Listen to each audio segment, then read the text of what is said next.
Now, another grim story. A former surgeon who sexually abused hundreds of children in France has been sentenced to 20 years in prison. 74-year-old Joël Le Scouarnec, who prosecutors described as a devil in a white coat, was found guilty of abusing 299 children in one of France's largest ever child sex abuse cases. Most of the victims were abused while under anaesthesia or waking up from operations, which is utterly shocking. Campaigners say that his sentence is nowhere near enough. Now, of course, we know that most medical practitioners are amazing, but I suppose they do sort of encourage us to have trust, or there's something about them that makes us instantly trust.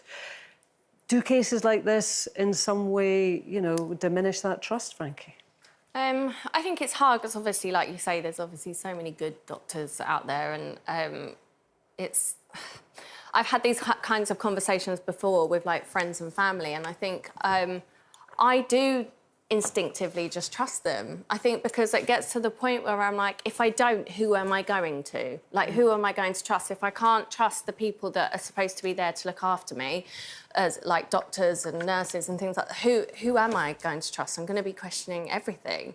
But when I do feel like there has been a shift since COVID times. I think people are questioning things more. They're not questioning as much. So I do think there's a change. But I think for me, I try and take the stance of I trust until I'm given a reason not to at the moment. But it's getting increasingly harder. Well, you say until you're given a reason not to. Sometimes that can come too late. I mean, well, Sinetra, back to you. Well, I've come from a slightly different angle because I've been brought up by a family of doctors. My dad's a doctor. So I've always been brought up knowing a lot about the medical community. Loads of my friends are. And then I end up working as a doctor on casualty for years, working around medical advisors all day long. So I feel very comfortable talking honestly with people about what's going on, what's happened. You know, did you give a wrong diagnosis? And in the dramas especially, they're always trying to show the doctors can be flawed as well as heroes. Yeah. That's the complete drama of watching any medical series. So I know a lot about how it can go wrong, but equally how good they can be. But I do feel there is this, I don't want to say a God complex, but there is a feeling that we do give doctors that we put them on a pedestal because we need them to tell us good news when we need it, or we need them to promise us that things are going to be OK. And if you take away the fact that they are sitting in that place, we kind of, like you say, where do you go? You're just literally sitting in doom and gloom. So I do feel that we do owe a lot to these people who've given up 7 years of their life to study it, to want to give up their, you know, to give their lives to trying to save other people's lives. And so I feel like there is a lot of trust still with doctors. But I think that's partly why we trust them, because we assume as someone who goes into a field where you're looking after people and trying to save people's lives, we assume that they are a good person. So far removed from us, isn't it? But I just think there's no group of people that don't have some people that have the flaws that any society does. You know, every society. So whether that's an accountant, a doctor, a lawyer, a nurse, there's going to be good and bad people in there. And I definitely, when I was younger, I definitely would have just believed every single thing a doctor said. And it's not about not trusting them, but I've learnt to question if something doesn't feel right. You know, my parents, my mum's a very questioning, very sort of, you know, right on it sort of person.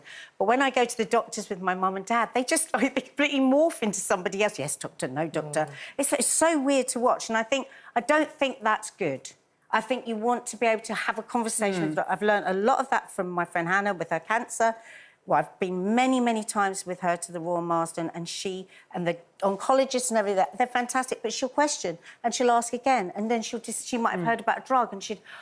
second opinion. If that had been me, I would have just, whatever they said, I would have... The questioning is good, I think. But I suppose there's a difference, isn't it? I mean, I totally agree with you. I mean, I question kind of everything, but I also come from a position of basic trust. You have to get to a point where you do, don't you? But what we're talking about with this particular guy is deviant behaviour. And you're saying, you know, trust until they give a reason for you not to. Unfortunately, people like this manipulate very cynically people, and you know. But how could they? So you've got the perfect example of this. Well, slightly, how can people know?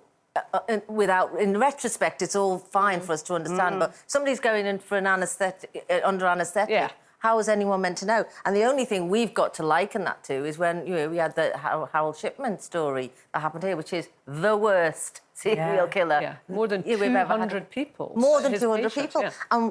And again, you know, linked to me telling you that, you know, my family are full of doctors. You know, my dad had been on holiday and I'd collected all the newspapers for him around that time. And when he came home, he said, "Where are all the papers?" I said, "Oh, there they are." And he lifted one up and he literally said, "Harold?"